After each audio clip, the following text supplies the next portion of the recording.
शेठ तुमचं नाव सांगा हो. सचिन बाबाजी चौधरी, गाव कोणतं आहे? वडनेर बुद्रुक, तालुका पारनेर, जिल्हा अहमदनगर. बरोबर. किती दिवसाचे कांदे झाले तो? कंप्लीट 3 महिन्यात झाले. बरोबर. बर, तुम्ही या कांद्याला पहिल्यांदा स्टार्टिंगला मी फवारणी मध्ये काय दिलं होतं? फुटाने दिलं, फोटाने एक दिलं. बरोबर आहे.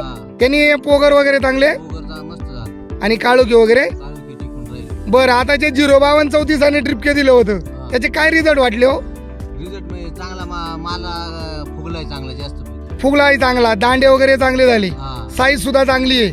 आता तुम्ही प्लॉट मध्ये सुद्धा मग तो कांदा उठून दाखवा केवढे कांदे झाले ते.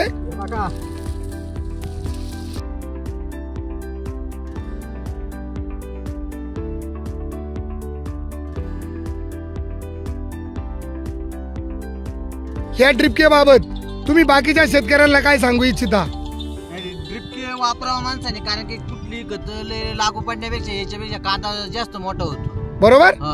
आणि टिकवण क्षमता सुद्धा चांगली राहते. दिवाळीपर्यंत कांदा टिकून राहतो, सडत नाही वगैरे काय नाही. बरोबर. किती वर्षापासून वापरताय तुम्ही?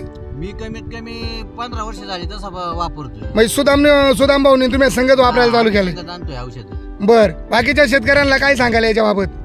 बाकीच्या शेतकऱ्यांना सांगा बाबा, खरंच माल पिकवायचा असेल तर आणा तुम्ही बी ड्रिपके 052 सोडा, तुम्हाला लिंक लागन काय होते काय नाही. बरोबर. आणि बाकीची जे औषध आहेत, फोटानिक्स असेल, बायोलोम असेल, पिस्टार असेल, फार्मसन, याचे रिझल्ट कसे आहेत? एकच नंबर आहे. काळू की शेवटपर्यंत आता 3 महिन्याचा कांदा झाला, पण अजून कडक 5 कडक घ्या अजून. आणि काळोखी सुद्धा टिकून आहे. टिकून तुम्ही पूर्ण समाधानी आहात? ओके, हा समाधानी आहे आम्ही. ओके, धन्यवाद.